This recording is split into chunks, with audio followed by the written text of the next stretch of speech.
Good afternoon, everyone, and welcome to our Texas Business Group on Health webinar. The title is Leveraging Healthcare Price Transparency, the PBGH Pacific Business Group on Health Data Project and Implications for Texas Employers. So we're just thrilled to have 66 people have registered for this webinar. And Texas Business Group on Health offers multiple webinars during the year and in-person programs as well in different parts of the state of Texas. But today's program is basically we have three speakers, and Chris Skizek, who leads the Houston Business Group on Health, will introduce the speakers, but in the meantime, and also the Texas Employers for Affordable Health Care. In the meantime, let me just say that the Texas Business Group on Health is a coalition of coalitions around the state, from in Houston and Dallas-Fort Worth Business Group, which I lead, and in the San Antonio Business Group on Health. We also have members who are in Austin and in West Texas, and we're trying to build membership for individual employers who don't have a coalition in their area to join the Texas Business Group on Health and have complimentary access to all of the different programs that we offer throughout the year. We have a corporate membership for organizations outside the local coalitions available today. If you're an employer and would like to join Texas Business Group on Health for $500, we welcome your dollars. And that will give you membership not just for the rest of this year, but also for next year as well.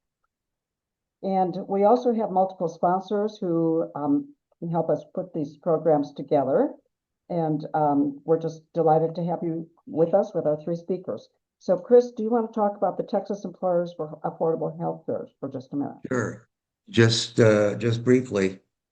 Again, my name is Chris Skizek. I'm the executive director of the Houston Business Coalition on Health, one of the members of TBGH.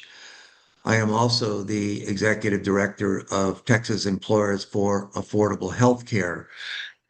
Texas Employers is a 501c4 organization with a mission to promote legislation in the Texas legislature that will create fair market dynamics for employer purchasers of healthcare benefits. So it's a separate organization. If you are a member of DFW, HBCH, or San Antonio, you are already a confidential, all of this is confidential member of Texas Employers. Others could go to our website and sign up to become members of Texas Employers. So with that, can we go to the next slide? I'm really excited to introduce our speakers. This webinar of this type was put on already by the Purchaser Business Group on Health, formerly Pacific Business Group, but now the Purchaser Business Group on Health. We have Dr. Raymond Tsai, who's the Vice President of Clinical Strategy and Innovation with PBGH. I've also got to know David Schleifer, who is the Associate Director of Programs with the Peterson Center on Healthcare. He'll describe this project here in a minute. And last and certainly not least is Cora Opsel, who many of you know if you're in this space. She is one of the stalwarts of transparency on behalf of employers, who is currently the Health Fund Director of the 32 BJ Health Fund. So we're really excited to have those speakers with us today. And next slide. So we will begin with the Peterson Center on Healthcare. So David, if you would introduce yourself and we'll get going. I'm going to take myself off camera and enjoy this along with the rest of our audience. Great, thank you. Can everyone hear me okay? Okay. I am David Schleifer.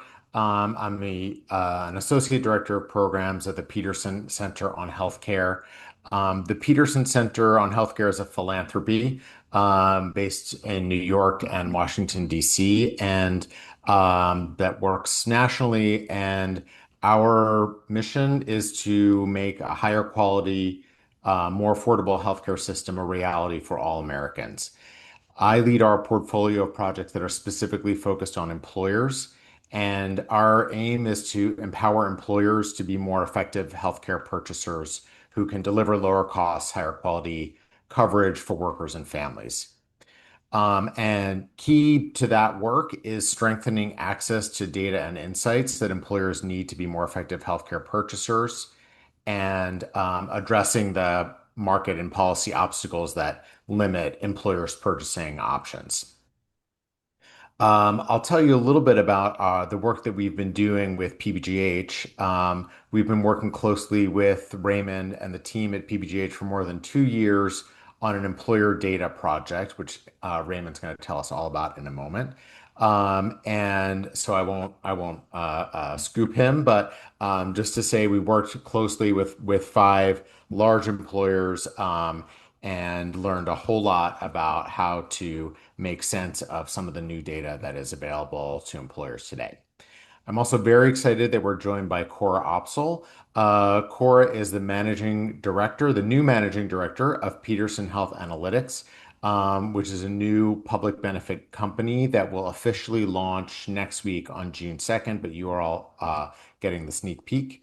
After Raymond's presentation, Cora will be telling us more about Peterson Health Analytics, whose mission is to give employers the independent, actionable data that they need to take control of their healthcare spending and to purchase more affordable, higher quality care for employees and families. So with that, I'm going to pass it over to Raymond. Great, thank you so much. And I am so excited to be here, and thank you for our Texas friends for inviting us to be able to talk about our data demonstration project, because I really think we are at a crossroads as employers to really be able to use data in a way that can transform the entire healthcare system for better for Americans, our employees, and their families. I'm going to talk a little bit more about that. On Health is a nonprofit coalition, much like many of you are participating in, and we were previously the Pacific Business Group on Health, as Chris mentioned. But for the 35 years that we've existed, we've always been doing the same thing, which is advancing quality, driving affordability, and ensuring access. Collectively, our members spend about $350 billion to buy health coverage for about 21 million Americans across the 40 member organizations. Now, I'm going to go through these slides really quickly because I think the audience already knows we are really at a point of crisis in our healthcare system, especially for employers, as health costs continue to grow year over year. However, that's compounded by the fact that employers are actually being seen as the kind of solution to this, and large purchasers as well, because so far nothing has worked as costs have continued to increase. And so in some ways, they're almost like the sleeping bear of healthcare that's starting to wake up. And they're starting to wake up partially because of the increased fiduciary risk that employers are facing that's being imposed by the government in terms of being smart fiduciaries of the dollars. And listen, all employers have always wanted to spend money very prudently. However, now there's potential lawsuits being tied to this, which changes the risk considerably. And so, but here's the thing. How can purchasers actually be fiduciaries without information? It's like going to the grocery store and having no prices for anything you are buying, and then being expected to have a balanced budget and buying under a certain, making the most smart fiduciary decisions on your budget, right? You can't do that.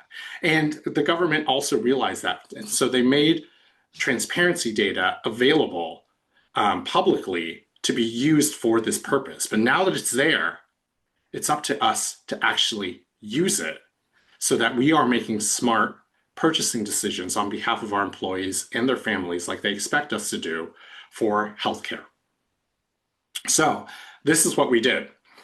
And David alluded to some of this already, but it's more than just putting data out there in the world and then having people actually use it, because data is very complex and it can be really, really messy at times. So what we did with the help of in partnership with Peterson Foundation, our philanthropies, is we worked with 5 jumbo employers across various different sectors, as well as both public and private.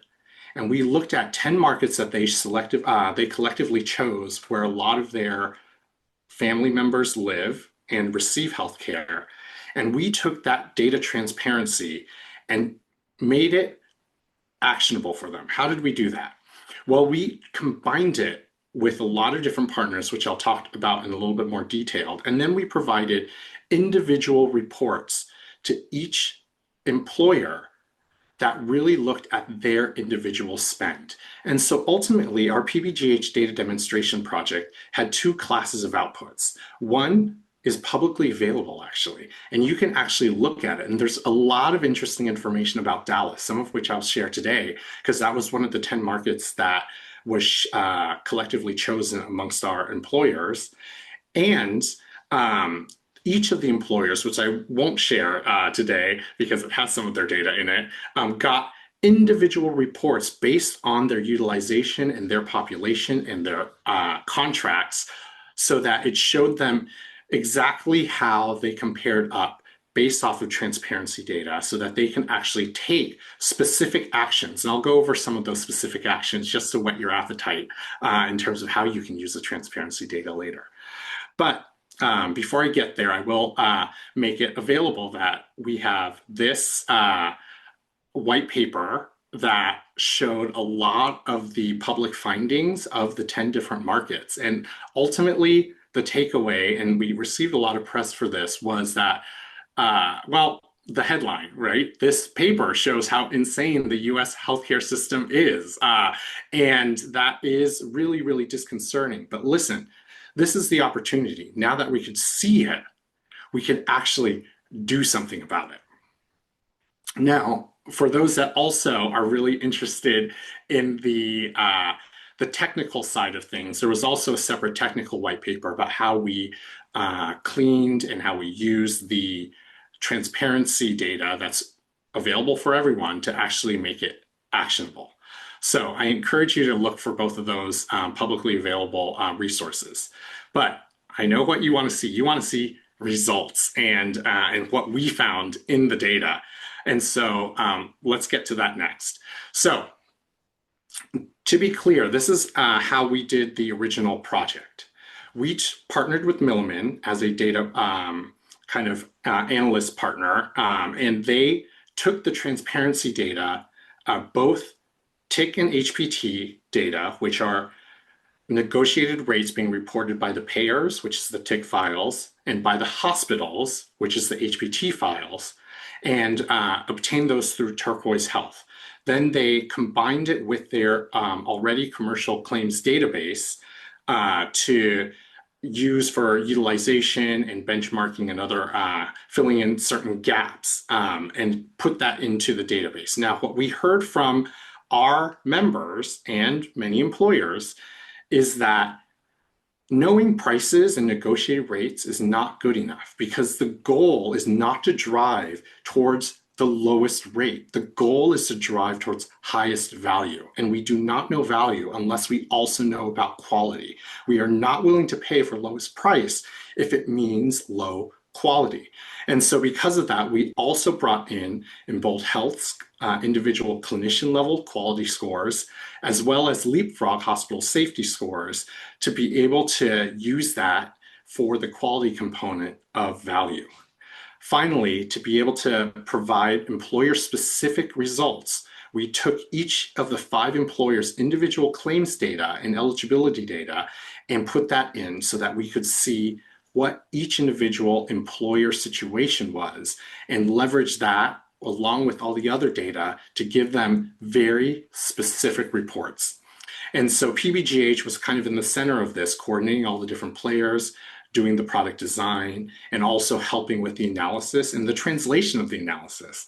I think many people in this room can be very, very sympathetic that it's great to receive a data report, but then there's the so what right after that, right? And so PBGH was there through every step of the way to be able to provide that support. And so here's some very, very early takeaways before I get to the actual results. But it's just a few things to call out. One is that I think it's exceedingly important that employers start working with transparency data, because if not, it will be used against you. One of the things that we learned very early on is that a lot of the earliest adopters of using the transparency data were actually people using it to drive up prices. And so unchecked, that this is only going to go one way. And so we need that counterbalance of employers and purchasers using it to be smart decision makers to help drive down prices and increase affordability for everyone. The other thing that we learned is that there's a lot of different faults in the data. And just by looking at it, employers and purchasers can take a real role in terms of making sure the quality of the data is actually increasing and improving so that you can use it for your fiduciary duties. And so we want to be sure that we drive home that employers really have the opportunity to use this to ensure better purchasing. And if it's not just better purchasing that concerns you, the fiduciary risk of not looking at this data is actually quite real. And thus far, it doesn't have any penalties associated with it, but the Transparency and Coverage Final Rule did say very clearly that the ultimate responsibility of the plan or issuer to provide good, quality, and compliant negotiated rate information actually lies on the plan sponsor, meaning employers for self-insured plans. So you might not be reporting data, but when a penalty is actually tied to it, which it hasn't happened yet, but when it is, employers are going to be left holding that. And so to be responsible for something you're not looking at is probably not the smartest of strategies. And the good news, though, is already in our project, we've seen examples where health plans are submitting now better data because an employer looked at it and said, this is unacceptable. We need to have something better. But you could already see on the right-hand side how the quality of data is exceedingly variable throughout the country. And you'll take a look here. We have Dallas in the seventh one over. And Dallas comparatively is overall quite good compared to other regions. However, when I actually look at it from a hospital to hospital or payer to payer basis, what I have highlighted in red are areas of big gaps in the quality of data. And so this is a really great opportunity for employers that are using these payers in the Texas, Dallas area to be able to just call their payers out on it or the carriers out on it. Because ultimately, remember, when penalties are attached, you will be responsible. Now, for the next part, what I'm going to do is this is actually going outside of Texas now. Now we're going to take a little bit of a trip to Washington because this data was made available during one of our public webinars. And what the transparency data allows people to do that you haven't been able to do before is actually look across negotiated rates across multiple different carriers, meaning you could see generally compared to a standardized percentage of Medicare, what in this example, Aetna choice is generally at compared to Premera Blue Cross, another carrier in the same market for the same hospitals.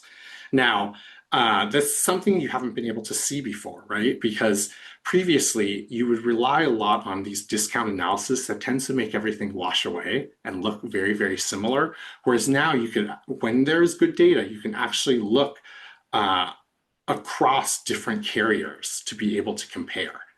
The other thing you can do is you can also see how different health systems are generally contracting either within themselves. So in this top orange box, you're looking at multiple hospitals or medical centers of the same system, and you can see that they kind of contract the same throughout the same system, which is not always the case. And so even within the same system, there can be a good amount of price variation. And then also you could see actors in a specific area that are charging overall a lot more than everyone else, right? And so, and that's all really good information for if you're thinking about steerage, if you're thinking about direct contracting, or if you're just thinking about how to encourage your members to go to one area or another. Now, what's even more important here, though, like I said, the goal here is not to drive towards the lowest cost without any view of quality. And so what we did in the project and are able to do is we were able to layer on the leapfrog information so you could see through in relationship to the prices what the leapfrog safety grade for each of the facilities are. We would love to see a correlation between price and quality. Spoiler alert, it is not there, but I don't think that comes as a surprise to anyone. But now you can see the granular data, just really see where quality is and the price for it. And besides just looking at it from a hospital or facility level, we also looked at it from a medical group level, and this is also from Seattle, where we were able to look at the various medical groups and where they lined up in terms of in bold data to also consider that in the purchasing decisions. The final big picture thing I'll bring up is that so far I've been showing things on a percentage of Medicare type basis. This actually shows that you could see it down to the dollar.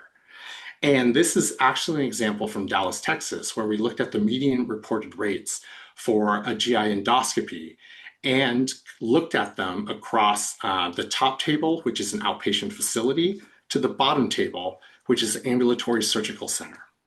And so this may be a surprise to some of you all, it may not be, I'm not sure, but the difference in price based on the site of care for the same exact service for the Dallas market, the median is more than 2 times. For an upper endoscopy with a biopsy, the $2,000 versus $1,000, or I should really say $2,500 versus $1,000.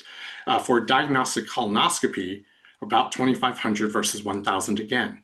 And so what we're looking at here is just how much of a difference you can actually see now down to the dollar, and also a really strong argument for site neutral payments. Overall, though, what we've proven, so when we walked into this, we had no idea what was about to happen, right? All we had heard was that transparency data was messy. It was hard to deal with, and employers weren't using it.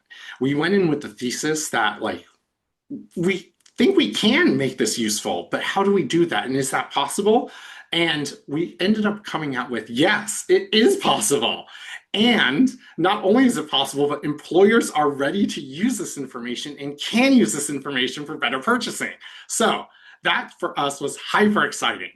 And so, so really using the transparency data now allows for market transformation in terms of something that could really, with employers' help and with employers really being smart about the data, being able to create a functional healthcare market that can impact all Americans in terms of affordable and accessible care.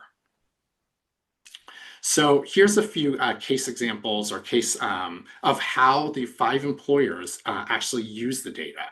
And so one of them really just, like I mentioned, noticed that the data wasn't all that good to begin with, and really demanded for better data, and we're getting it now.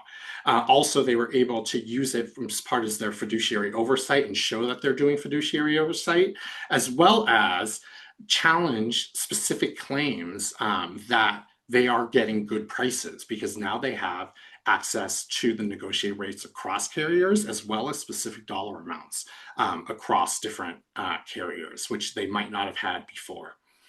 Another example is we currently have an employer that's using it as part of their RFP. So typically you would normally get, as everybody here or many people here know, a discount analysis of what the discounts of the various different carriers are offering you. Now, here's the problem. Is it a discount over $1,000 or a discount over $10? And you don't know. Like, it could be, and David and I actually wrote a paper about this recently where we talked and showed examples from the transparency data where one hospital was showing a 60% discount over a much higher rate. And so it looked like, just from discount analysis, that they were providing a much, much better deal. But in reality, even with that 60%, they were still per dollar or by dollar amount more expensive because their starting point was just so much more expensive. And so this data allows you to just take all that away and look and compare dollar per dollar, which is something that you weren't able to do before. And then the last example is we also had a public sector purchaser and another multinational employer who used it to compare different carriers as well as inform plan design and also validate some direct contracting relationships. And so lots and lots of different ways that you can use this transparency data. But all in all, it's about just having more information. Now, to use this smartly, though, it shouldn't go completely lost that this actually has real impact towards actual employees.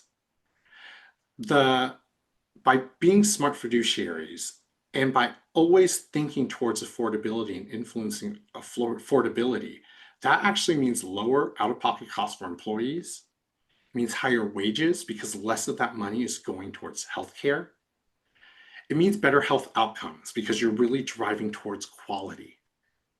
And it means improved access to care and higher workplace satisfaction, more satisfaction with your benefits when you are giving good, high quality care. And so this actually has a real impact for your employees and your families and your business. It's not just about just looking at the healthcare spend. There's a much bigger picture here for everybody involved.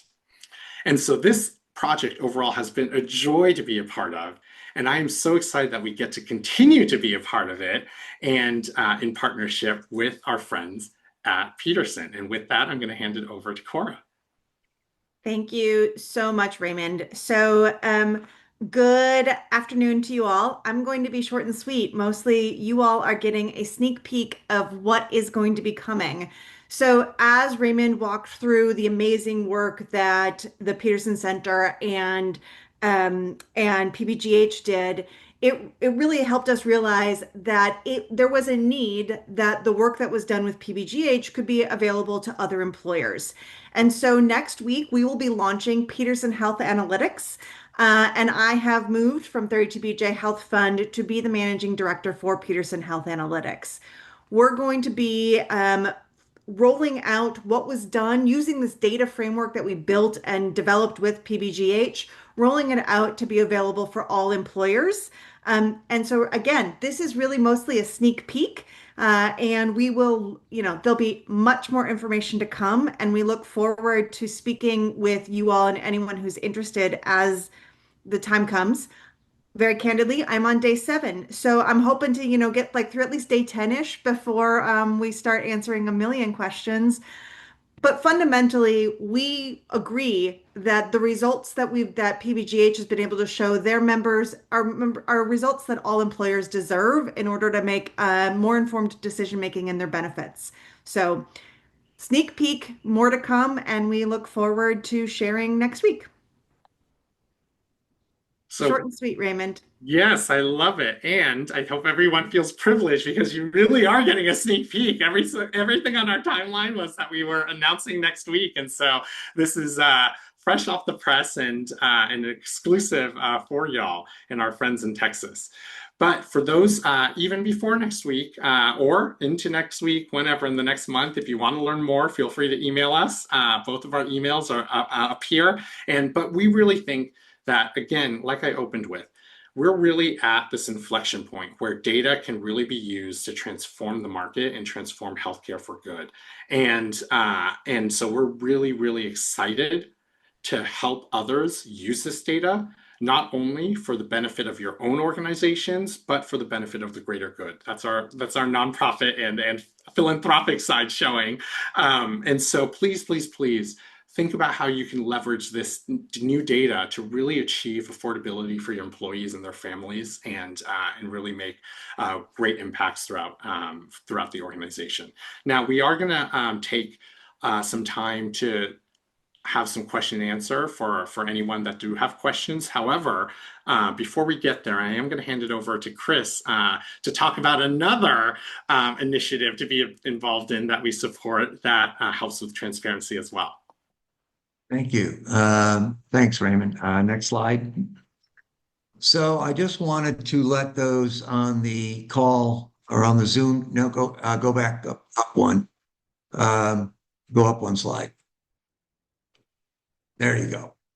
So I just wanted to let employers know that RAND 6.0, the RAND Hospital Price Transparency Studies, are now open for business for employers to participate. And what the previous RAND studies have done is to compare what employers pay relative to Medicare for hospital inpatient and outpatient services. You saw some of the numbers that Dr. Tsai shared with us, 3, 4, 500% of Medicare. We think there's no reason for that. And the next slide will, I think, point this out. So what this slide shows, and this is wearing my Texas Employers for Affordable Healthcare hat. If you go to our website, www.txeach.org, I'll put it in the chat here. We have data on 300 hospitals in Texas. But this is just a summary slide that shows the variation in pricing relative to Medicare, from a low of 97% here to a high of 484%. The chart to the right shows the average of what employers are paying in Texas relative to Medicare on total facility. And I will add that it is not the professional services that are driving the prices to escalate at unsustainable. Well, I guess they're sustainable because it's been happening for so long. Unsupportable levels is the word I would use, 270%. On the right there, you can see that the NASHP, the National Academy for State Health Policy, break even. In other words, what would the hospital have to pay to cover all of its costs? What would the employer have to pay so that that hospital could cover the employer pricing, Medicare, Medicare Advantage, Medicaid, uninsured charity care? It's about 110%. So we think there's a lot of opportunity for collective influence. And quite frankly, that's what it will take in any market, as not any one employer has the number of belly buttons to make that happen. That's a benefit of working through coalitions. So the study is underway. Let me just go to the last slide here and give you a summary of how you can participate. Number one, it's free. Free is good, right? Number two, it's easy.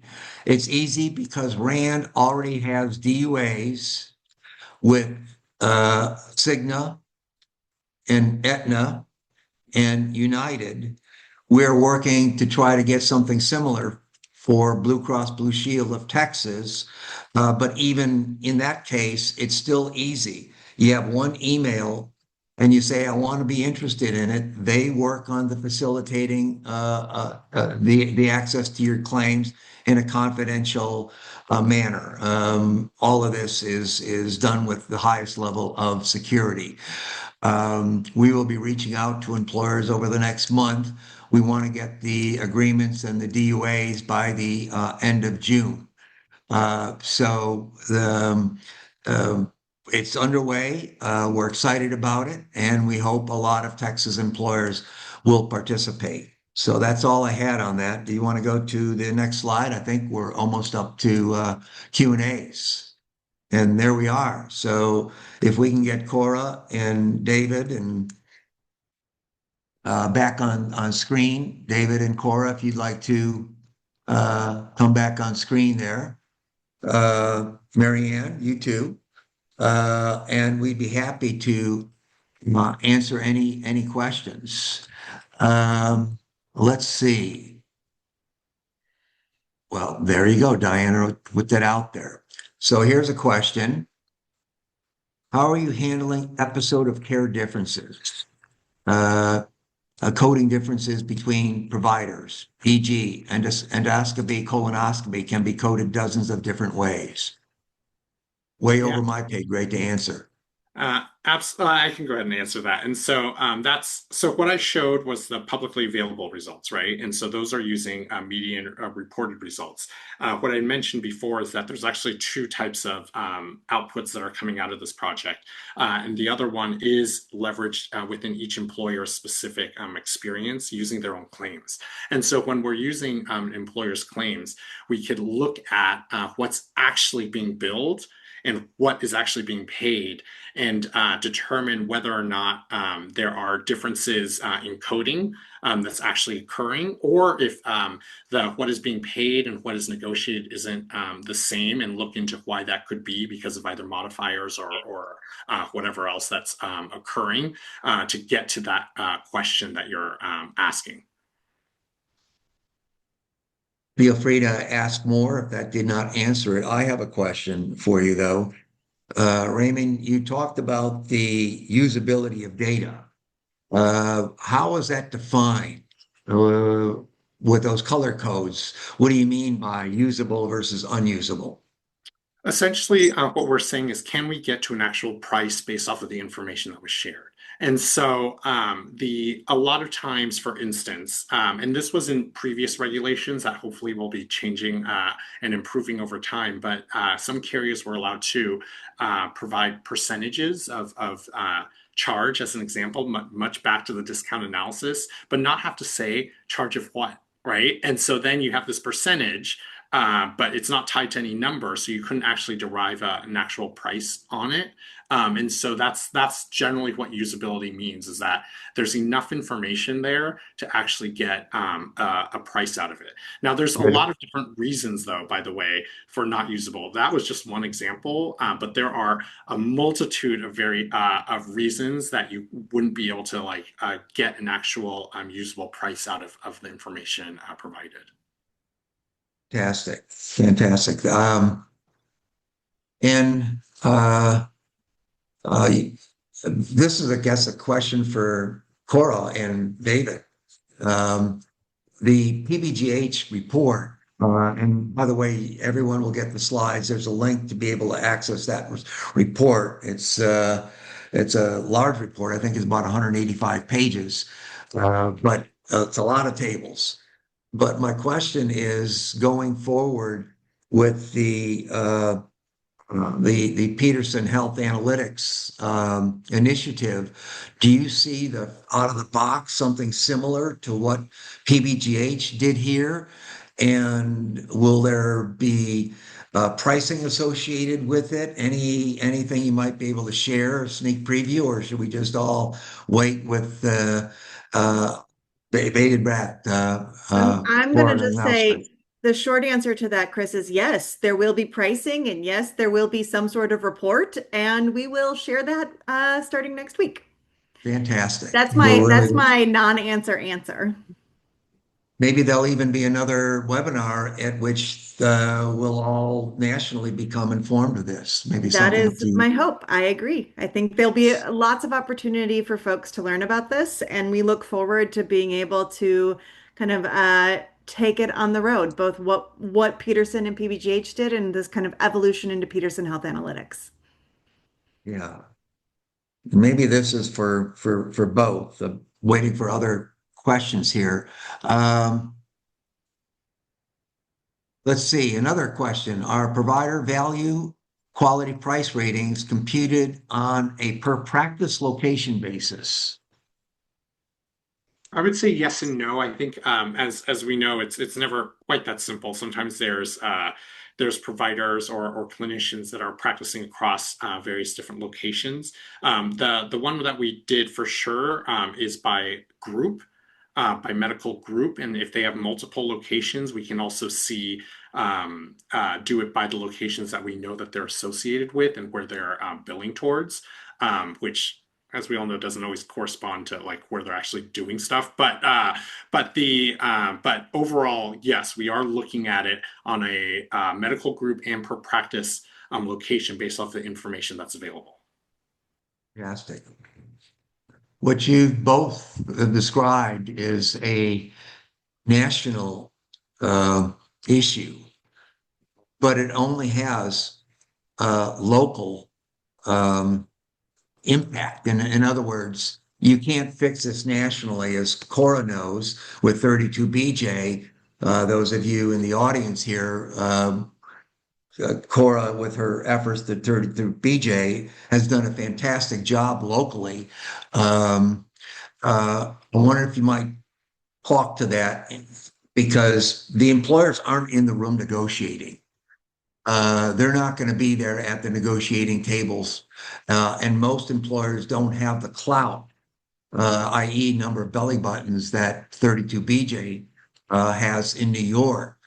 So I wonder if you might speak to the opportunities of working through coalitions to collectively bring belly buttons to the table and make things happen. So, okay, yeah. So I'm going to put on my former fund director of 32BJ Health Fund hat to answer this question for you, Chris. And I think the folks on this webinar who are your employers know that it's the coming together that allows change to enact. And that, it's that the work that Raymond shared, the work that Peterson Health Analytics will be doing is a tool in the tool belt for employers and then through their employers, the coalitions, to be able to come and make that kind of actual full-scale change. I think we recognize that, employers are the ones paying the bills and we're the tip of the spear. And so we're trying to help, give a tool that makes that spear a little pointier. Maybe that analogy is I probably need to work on that analogy. I don't know if we need pointy spears in healthcare, but but I do think it is, it is the reason that we wanted to give this preview to you all today is that we recognize it is the work of the coalitions and the employers who are engaged with their coalitions that will help move this movement forward. And it is with data and transparency and quality and being able to combine all of those to give employers the tools that they deserve and need to make better decisions. Thank you, Cora. I mean, this is just a really exciting time. I am hearing things from employers that I have never heard before. They are really looking for alternatives to the way business is currently done. So this is only going to help. And I think PBGH and Peterson Foundation for helping make this possible. And again, just the beginning here. David, I don't know if you have a concluding comment you would like to make. I think we're just all really excited for next week's announcement, and we're excited to be building this together with employers. Mary Ann, would you there's no more questions. Would you kind of like to close us out here and we can give folks some time back? You're on mute, Mary Ann? Mary Ann? There you go. The slides are available, will be available to you. And what I urge you to do is check out our website on the Texas Business Group on Health.org, tbgh.org, and also the Houston Business Group on Health that Chris leads, and the Dallas Fort Worth Business Group that I lead, and also information on the San Antonio Business Group on Health that Maddie Frost is the president of. She's with the Frost Bank. So we're active here. We're looking forward to connecting more with employers, not just in the Dallas, Houston, and San Antonio area, but others across the state, including Austin and West Texas employers as well. So watch for news coming from PBGH that will keep you informed and hope to make better healthcare purchasers. So thank you, Raymond, Cora, David, Chris, and all those who participated. We really appreciate your participation. Thank you so much for having us and letting us share, and hope other people join us. This is a really exciting time. So thank you, everyone. Right. Okay.